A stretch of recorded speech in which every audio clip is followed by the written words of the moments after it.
আসসালামু আলাইকুম, কেমন আছেন সবাই? আমার লার্ন ওরাকল চ্যানেলের পক্ষ থেকে এখন আমি আমাদের আমাদের যে এই যে how to add data modification log column between interactive report in Oracle Apex, সেই ভিডিওটার আমরা সেকেন্ড পার্টে আমরা চলে যাব। সো আমাদের সেকেন্ড পার্টটা হচ্ছে আমাদের জাস্ট আমি লাস্ট টিউটোরিয়ালে বলেছিলাম যে আমাদের এই যে আইডির মধ্যে একটা লিঙ্ক থাকবে, সেই লিঙ্কে ক্লিক করলে আমাদের যাতে একটা রিপোর্ট অন হয়ে যায় সেই বিষয়টা আমরা দেখব। সো আমাদের অলরেডি রিপোর্টটা এখানে জেনারেট করা আছে। আপনারা কেউ আমাকে কমেন্ট বক্সে নতুন কোনো রিপোর্টের কথা বলেননি। সো আপনাদের যদি না বলেন তাহলে আমি ভাববো যে আপনাদের নতুন করে লাগছে না। সো এই জন্য আমি আমার একটা রিপোর্টে থেকেছি। সো আমি এই রিপোর্টটাকে আমি আবার আমাদের এখান থেকে এই যে রো লেভেলে আমি কীভাবে অ্যাড করতে পারি সেই জিনিসটা আজকে টিউটোরিয়ালের আমাদের মেইন থিম। আর এখনও যারা আমার চ্যানেলটা সাবস্ক্রাইব করেননি, আমার রিকোয়েস্ট আপনাদের কাছে যে অবশ্যই আমার চ্যানেলটা সাবস্ক্রাইব করবেন। আর ভিডিওগুলো কেমন লাগছে বা আপনারা কোনো প্রবলেম ফেস করছেন কিনা সেটা অবশ্যই টিউটোরিয়ালের কমেন্ট বক্সে জানাবেন। আর সাথে সাথে ভিডিওগুলোকে অনেক বেশি বেশি লাইক করবেন, সাথে আপনাদের কমিউনিটিতে শেয়ার করবেন যাতে আপনাদের সাথে আমি অ্যাড হতে পারি, প্লাস আপনাদের কমিউনিটিটা অনেক বেশি স্ট্রং হতে পারে।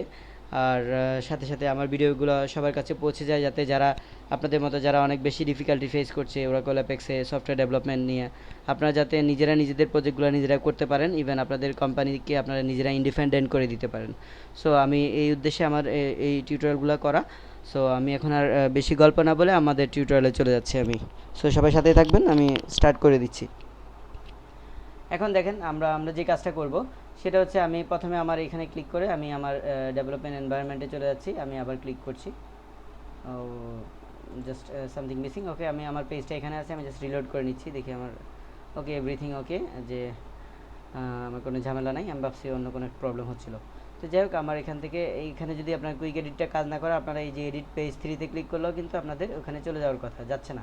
সো এটা ইউআইয়ের প্রবলেম। সো আমি এখানে চলে যাচ্ছি, দেন আমি এখানে আসছি। আসার পরে আমরা যে কাজটা করবো, যেমন পার্স আইডি যেটা, এই আইডিটাকে আমরা কি করব, এখানে একটা লিঙ্ক হিসাবে এই আইডিটা আমাদের তখন টেক্সট থাকবে না, লিঙ্ক হিসাবে থাকবে।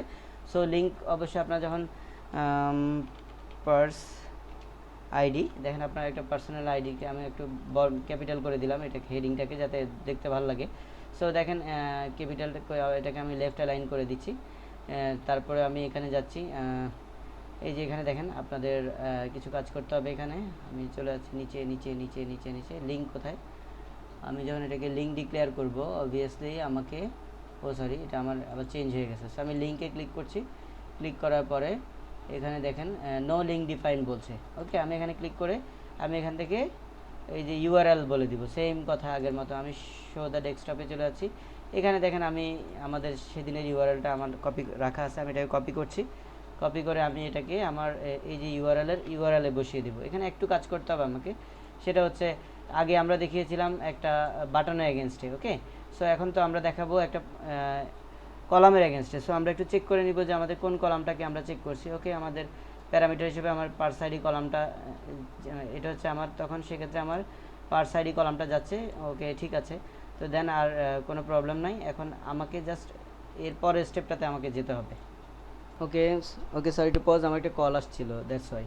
সো যাই হোক, এখন আমরা এখানে যেটা করব, আমাদের পার্স আইডি আর এই যে এখানে যে আমার এন পার্স আইডি যেটা, এটা হচ্ছে আমার প্যারামিটার, আমার রিপোর্টে যে প্যারামিটারটা আছে সেটা, আর এটা হচ্ছে আমার সেই কলামের নামটা, আমরা যেটা এখন যে কলাম ধরে আমাদের ভ্যালু পাস হবে। সো এখানে আমি সেমভাবে এই যে আমার দুইটার নামই যেহেতু একই, সো আমি এখানে পার্স আইডি লিখে দিচ্ছি। সো এখানে পার্স আইডি লিখে আমি ওকে দিচ্ছি, ওকে দিয়ে আমি সেভ দিচ্ছি। এখানে একটা কাজ করতে হবে, দেখেন এখানে অটোমেটিক্যালি পার্স আইডিটা কিন্তু আমার হ্যাশট্যাগে চলে আসছে। সো আপনাদের লিঙ্কের এখানে একটু সুন্দর কোনো একটা কাস্টম কোনো কিছু দিতে চান, অথবা সেটা আপনারা এখানে করে দিতে পারেন লিঙ্ক অ্যাট্রিবিউটে। হ্যাঁ, পার্স আইডি, ওকে, লিঙ্ক অ্যাট্রিবিউটে আপনারা যদি মডিফিকেশন করতে চান বা এখানে কাস্টম কিছু জিনিস থাকতে পারে, আপনারা আইকন ইউজ করতে পারেন। সো আপনি সেভ দিয়ে এখান থেকে একবার রান করে দেখি আমরা আমাদের কাজ করছে। দেখেন এখানে এটা কিন্তু অলরেডি, এই দেখেন আমার কিন্তু রিপোর্টের মতো লিঙ্ক হয়ে গেছে। আপনারা ইউআরএলটা নিচে খেয়াল করেন, আমি যখন এখানে যাব তখন এই যে অংশটাতে একটা ইউআরএল চলে আসবে। সো আমরা এখন আমাদের যেটা করতে হবে, আমরা অন্যান্য দিন যেটা করি, সো আমাদের এই যে এখান থেকে আমাদেরকে আগে আমাদের যে দুইটা ফাইল আছে সেগুলো আমরা রান করে নিতে হবে, রান অ্যাজ অ্যাডমিনিস্ট্রেটর, নাহলে আমাদের রিপোর্ট চলবে না। আমি এখান থেকে আবার রিপোর্ট সার্ভিসের জন্য আমি ফাইলটা রান করে নিয়েছি। সো আমি এগুলোকে মিনিমাইজ করে দিচ্ছি। দেন আমি আমার এখানে চলে যাচ্ছি, সরি এখানে না, এখান থেকে আমি এই যে এখান থেকে আমি রান করে দিব। এখন জাস্ট আমি এখানে রান করলাম, আবার দেখেন আমি এখানে ক্লিক করার সাথে সাথে কিন্তু এখন আমার নাম্বার 3 আইডিতে যদি আমার কোনো ডাটা থাকে রিপোর্টে, সেটা কিন্তু আমার এখান থেকে চলে আসবে। সো দেখেন সুন্দর চলে আসে, যেহেতু আমাদের মোজাম্মেল ভাইয়ের এগেনস্টে আমাদের কোনো কিছু করা নাই, এই জন্য ওনার ডাটাটা ফাঁকা আসছে নিচে। বাট আমি যদি যে দুইটা আইডিতে, যেমন এই যে আশরাফ ভাইয়ের যে আইডিটা, ওখানে যখন আমি ক্লিক করব, দেখেন এখানে কিন্তু আশরাফ ভাইয়ের এখানে ভ্যালু চলে আসছে। সেমভাবে আমার যে একটা আইডি তৈরি করা ছিল, এখানে ক্লিক করলে কিন্তু আমার আইডিটাও কিন্তু ভ্যালু পাস করতেছে। সো এখানে আমার মাইনাস ভ্যালু ছিল, মাইনাসটা দেখাচ্ছে। সো আলটিমেটলি আমরা কিন্তু শিখে ফেললাম যে কীভাবে আমাদের রিপোর্ট লেভেলের যে আমরা রিপোর্টের প্রত্যেকটা রোতে আমরা কীভাবে একটা ইন্টারেক্টিভ রিপোর্ট থেকে আরেকটা রিপোর্টে আমরা পিডিএফ রিপোর্টে আমরা সুইচ করতে পারি ডিটেলস কোনো রেজাল্ট পাওয়ার জন্য। সো আমার ভিডিওটা কেমন লাগলো অবশ্যই আমাকে কমেন্ট বক্সে জানাবেন। আর সাথে সাথে আমার চ্যানেলটা সাবস্ক্রাইব করতে ভুলবেন না। আমি বারবার বলছি, এটা আমি আপনাদের কাছে ডিজার্ভ করি যদি আমি আপনাদেরকে ভালো শিখাই বা আমার কাছ থেকে একটা ওয়ার্ডও আপনারা শিখে থাকেন। সো পরবর্তী টিউটোরিয়াল দেখার আমন্ত্রণ জানিয়ে আমি আমার ভিডিওটা এখানেই শেষ করছি।